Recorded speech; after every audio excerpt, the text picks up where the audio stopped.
Selamat pagi pemirsa, apa kabar Anda di pagi hari ini? Senang sekali saya Heri Orun kembali menjumpai Anda dalam Berita Papua. Sejumlah informasi pilihan dan teraktual telah dirangkum tim redaksi kami. Berikut 3 berita utama kami sajikan untuk Anda.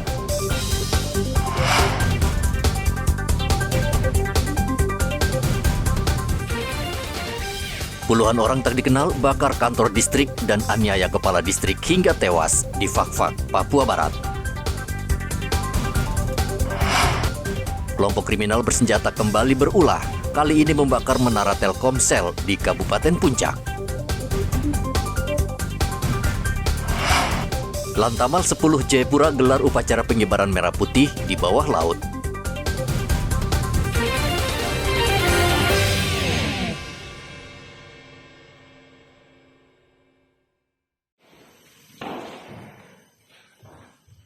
Kantor distrik Ramamonga, Kabupaten Fak-Fak, Papua Barat, dan gedung sekolah ini Rabu lalu dibakar sekelompok orang tak dikenal.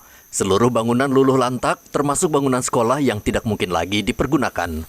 Tidak hanya itu saja, pelaku juga menganiaya kepala distrik Ramamonga, Darson Hegemur. Ia sempat dilarikan ke rumah sakit, namun akhirnya meninggal dunia. Tindakan kejam ini dilakukan sekitar 25 orang. Saksi mengatakan mereka membawa senjata tajam dan tombak. Pelaku juga membakar 1 mobil dan 2 sepeda motor yang terparkir di halaman kantor distrik. Kapolda Papua Barat Irjen Daniel Silitonga mengatakan pihaknya sedang menyelidiki kasus ini dan sedang mengumpulkan alat bukti. Ia berjanji akan menangkap para pelaku. Anggota kita semua dengan bersama TNI sudah di lokasi semua mengamankan. Yang pertama yang kita lakukan mengembalikan dulu semua orang-orang yang tertutup yang merasa terancam. Sekarang semua terkumpul, kita berikan trauma healing agar mereka kembali bekerja sedia kala. Guru-guru, orang pemerintah, orang listrik bisa kembali mereka bisa melakukan aktivitas. Kita aparat TNI dan Polri melakukan penjagaan dan melakukan investigasi, mengumpulkan alat-alat bukti, mengumpulkan informasi sebanyak-banyaknya tentang kejadian ini. Gubernur Papua Barat Paulus Waterpauw mengutuk keras pelaku. Saya nggak tahu apa yang tadi melatar belakangnya semuanya. Tapi apakah ada relevansi dengan tanggal 15 Agustus yang sering oleh sebagian pihak ya memperingatnya sebagai hari New York Agreement. Itu juga kita tidak mendalami ya. Tapi menurut saya ya ini penting, sampai dengan menghilangkan nyawa orang lain, apalagi seorang pejabat yang notabene anak kampung asli di situ yang harus dibantai dengan cara seperti itu. Saya mengutuk dengan keras perilaku cara keji. Dan kami di Fak-Fak itu sebenarnya tidak mengenal kekerasan semacam itu. Tapi oke, ini situasi dinamika kehidupan sudah seperti ini. Saya belum tahu apa yang membuat mereka sangat emosional seperti itu. Akibat tindakan anarkistis itu, warga trauma dan saat ini memilih mengungsi ke lokasi yang lebih aman. Hingga saat ini, aparat gabungan TNI dan Polri masih disiagakan di lokasi kejadian untuk mengantisipasi aksi susulan dari para pelaku. Dari Manokwari, Papua Barat, Edi melaporkan.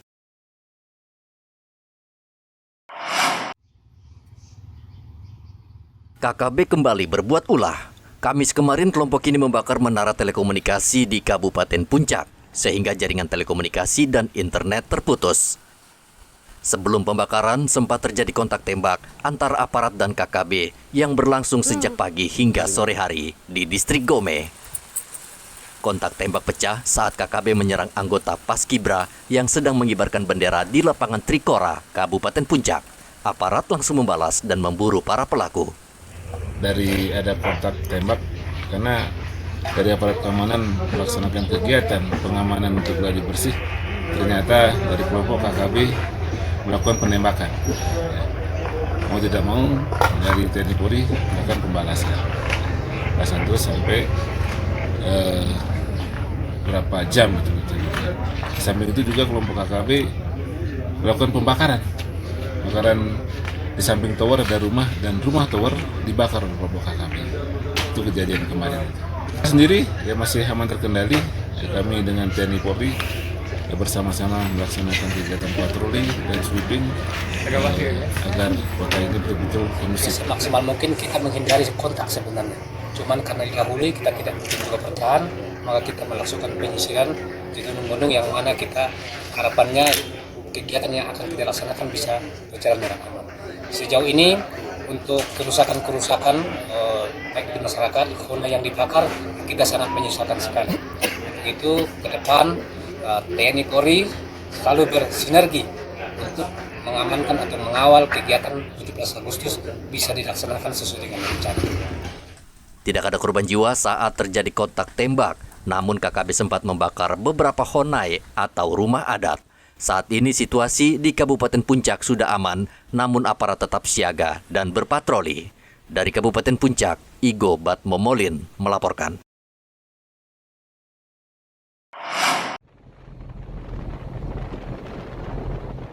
KM Dewata Samudra 3 akhirnya ditemukan dan dalam kondisi terbakar di perairan Fani, Raja Ampat, Papua Barat Daya. Kapal yang berlayar dari Bitung, Sulawesi Utara pada 7 Agustus lalu sempat dilaporkan hilang. Tim SAR Sorong yang mendapat laporan langsung ke lokasi dan mengevakuasi 41 nelayan yang bekerja di kapal tersebut.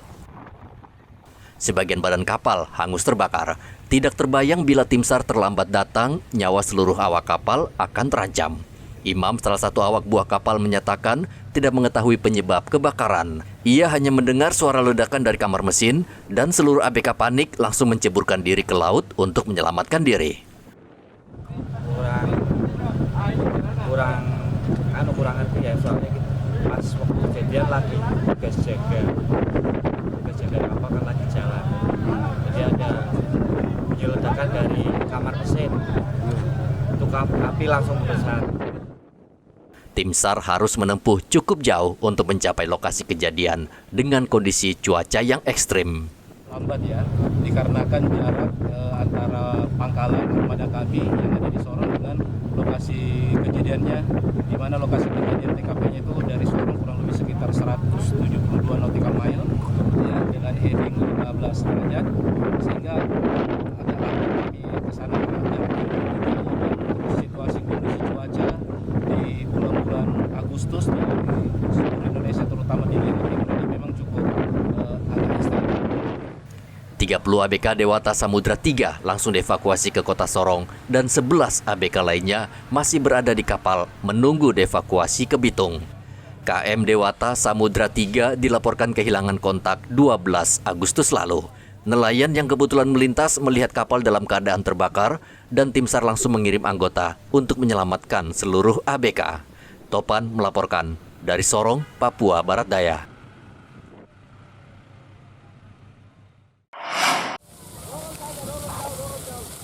Lahan kering di kawasan Bandara Mopah, Merauke, Papua Selatan, Kamis kemarin terbakar.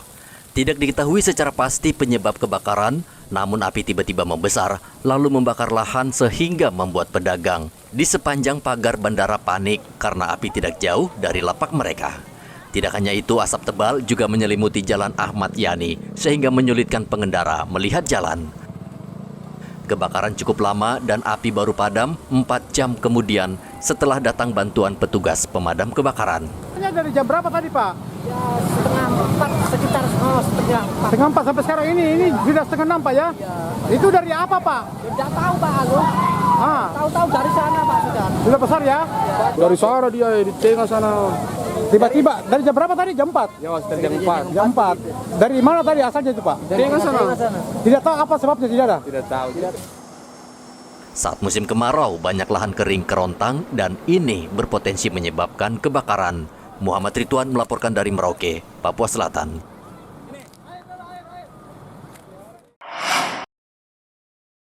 Sudah menjadi tradisi bagi penyelam. Setiap upacara peringatan HUT kemerdekaan, mereka akan menggelarnya di bawah laut. Tahun ini 46 penyelam Jayapura bersama aparat TNI Polri kembali melaksanakan upacara bendera di bawah laut di kedalaman 1 hingga 12 meter di perairan BSJ. Upacara dipelopori TNI Angkatan Laut Lantamal 10 Jayapura dengan tema Terus Melaju untuk Indonesia Maju. Komandan Lantamal 10 Jayapura Brigadir Jenderal Marinir Ludi Prastiono mengatakan upacara bawah laut ini untuk menggugah kembali kejayaan maritim Nusantara serta menunjukkan kepedulian terhadap lingkungan, khususnya generasi muda. Ini adalah untuk membangkitkan semangat patriot generasi muda, meningkatkan jiwa patriotisme terutama di Papua. Kemudian yang kedua, menggugah semangat maritime awareness. Kami melibatkan dari beberapa instansi, dari Lantamal 10, kemudian ada dari Kodam Cendrawasih, dari Lanut Silas Papari, ada dari Polda Maluku, kemudian dari POSI, dari teman-teman penggiat selam yang semuanya kurang lebih 46 ya? 46 personel yang akan kita kerahkan untuk pengibaran bendera bawah laut. Ya, ini sesuai dengan domain kami, Angkatan Laut. Tentunya apalagi dihadapkan dengan Papua ini yang spot divingnya luar biasa. Lokasi perairan BSJ dipilih karena arusnya tenang dan jarak pandang jauh serta memiliki nilai sejarah. Dan Lantamal 10 berencana menggelar kegiatan serupa pada peringatan Sumpah Pemuda pada 28 Oktober mendatang dengan melibatkan 75 penyelam. Dari Kota Jayapura, Papua, Hendra melaporkan.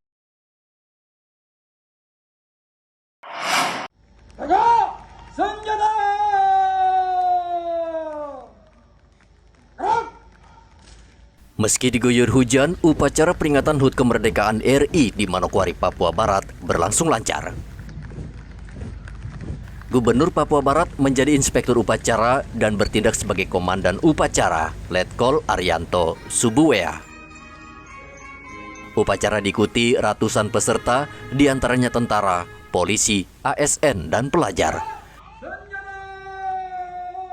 Gubernur Waterpau sengaja menggunakan pakaian adat khas Papua untuk melestarikan adat. 45 paskibra menjalankan tugasnya dengan baik. 78 tahun ya Republik ini sudah bersama dengan kita ya, anak cucu ya. Kita ini kan generasi yang keberapa dari perjuangan para pendahulu kita ya, yang sudah gugur, dikorbankan jiwa dan raga harta benda mereka. Mereka sudah lakukan itu dan bendera merah putih hari ini berkibar tegak lurus tinggi di mana-mana bahkan di seluruh dunia.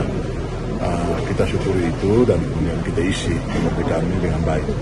Saya berharap potensi-potensi anak bangsa, terutama kita yang ada di Papua ini tunjukkan juga. Ada keberhasilan-keberhasilan yang anak kita sudah tunjukkan.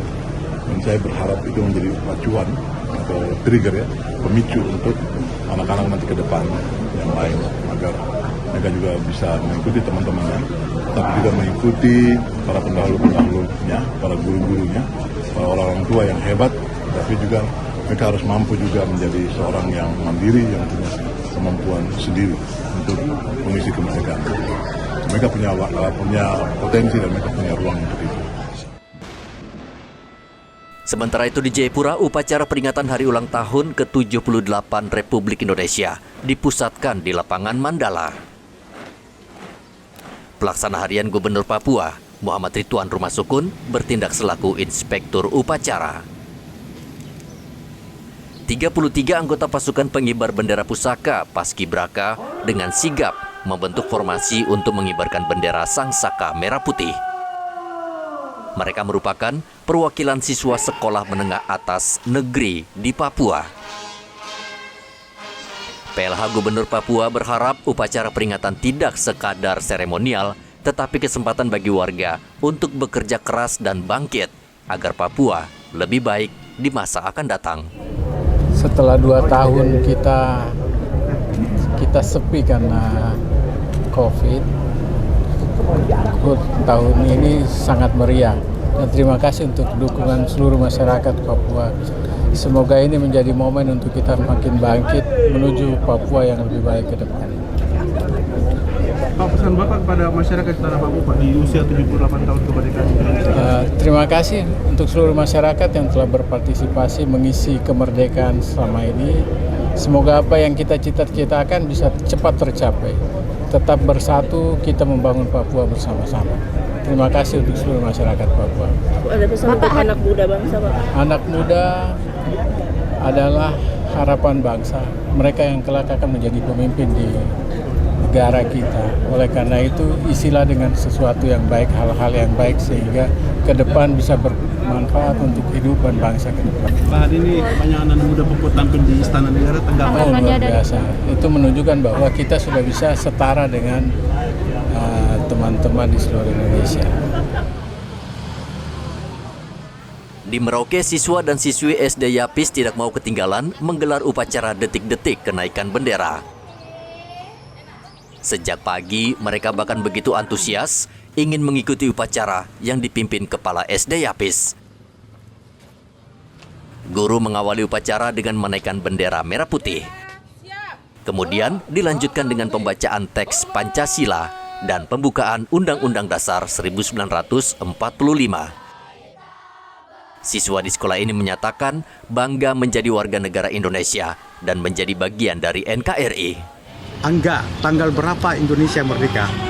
17 Agustus tahun 1945. Nah, Angga, kau tahu nggak pahlawan proklamator Indonesia itu siapa aja? Soekarno dan Muhammad Hatta. Angga, kamu kan bangsa Indonesia. Nah, bangga tidak jadi bangsa Indonesia? Bangga. Kenapa? Karena Indonesia luas dan orangnya ramah-ramah dan sopan. Kamu tahu nggak Indonesia merdeka tanggal berapa? 17 Agustus 1945. Nah, kita kan tahu bahwa ada pahlawan proklamator kita ya. Siapa itu namanya? Insinyur Soekarno dan Hatta. Hatta. Najwa, kamu bangga nggak jadi bangsa Indonesia? Saya bangga karena bangsa Indonesia semua baik-baik dan saya lahir di Indonesia. Berdoa dimulai. Sementara itu, komunitas sepeda ontel melaksanakan upacara HUT RI di pesisir pantai Kampung Payum. Warga Kampung Payum hampir semuanya bekerja sebagai nelayan. Dahulu banyak warga Kampung Payum pergi ke Papua Nugini untuk mengadu nasib di sana. Namun karena keadaan di Papua Nugini kurang menguntungkan bagi mereka, akhirnya puluhan warga yang sudah hidup berpuluh-puluh tahun di PNG kembali ke Indonesia. Ada berapa warga Pak RT di sini yang pernah tinggal di Papua Nugini itu? Ada 10 kepala keluarga. Berapa tahun orang tinggal di sana? Di sana sudah, pokoknya sudah lama tinggal di sana, mulai tahun 80-an orang. Sekarang pengungsian dari sini ke sana. Sekarang jadi mereka sudah balik ke sini sudah 10 tahun mereka hidup sudah dengan, dan pada saat ini mereka ada ikut upacara sama-sama dengan kami di sini dengan bapak-bapak ontel. Kita mengadakan upacara di Kampung Payum ini, komunitas ontel dan masyarakat Payum, dan ada saudara kita yang dulu pernah tinggal di PNG sekarang bergabung ke NKRI. Ini adalah merupakan suatu generasi yang sangat-sangat baik untuk menjalankan kehidupan bermasyarakat. Upacara detik-detik proklamasi di Provinsi Papua Selatan dipusatkan di Stadion Katalpal Merauke dengan Inspektur Upacara Gubernur Papua Selatan Apollo Savanpo. Sementara sebagai komandan upacara, Mayor Marinir Iwayan Agus Pariana yang menjabat sebagai Komandan Detasemen Markas Lantamal 11 Merauke. Upacara HUT RI menjadi momen penting karena baru pertama kali diperingati Provinsi Papua Selatan yang baru saja dibentuk. Pembacaan detik-detik proklamasi tepat dilakukan pukul 9 pagi waktu setempat dan dilanjutkan pengibaran bendera merah putih. Fitra Angelina Mbanggu, siswa SMK Negeri 11 Merauke, ditunjuk sebagai pembawa bendera merah putih. Upacara detik-detik proklamasi juga dihadiri Danrem 174 Animti Wanianggap Merauke, Brigjen TNI Agus Widodo, Komandan Lantamal 11 Merauke Brigjen Marinir Gatot Mardiono, Komandan Lanut J.A. Dimara, dan Kapolres Merauke, serta Forkopimda Provinsi Papua Selatan. Kelas berapa ya? Kelas 11. Nah, Aprita, kamu kan sebagai penerima bendera ya. Nah, bagaimana perasaan kau mendapatkan tugas seperti ini? Ya, saya merasa senang sekali bisa membawa bendera pusaka. Perasaan saya sangat bangga. Jadi seorang paskibraka itu adalah tugas negara dan saya sangat merasa terhormat bisa mengemban tugas tersebut. Berapa hari kamu menjalankan latihan ini? Sekitar 1 minggu. 1 bulan? 1 minggu. 1 minggu ya? Siap. Nah, apa kesulitan yang kau hadapi selama menjalankan latihan ini? Kesulitan yang saya alami hanyalah beradaptasi dengan situasi pada saat awal-awal mendatang karantina. Tapi setelah itu sudah tidak ada kesulitan. Tidak seperti daerah lain, warga Kampung Nawaripi menggelar upacara Hari Kemerdekaan dengan sederhana. Upacara dipimpin Kepala Kampung Nawaripi, Norman Ditubun, sebagai inspektur upacara, dan dihadiri anak-anak serta warga yang mengenakan pakaian adat.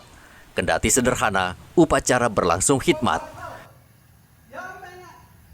3 orang anggota Kodim 1710 Mimika diberi tugas untuk menaikkan bendera. Upacara yang dilaksanakan pukul setengah 10 pagi berlangsung lancar dan tertib hingga usai. Yang menarik, usai upacara, warga dan anak-anak sekolah mendapat hiburan gratis menyaksikan akrobat pesawat dari Lanut Yohanes Kapiau.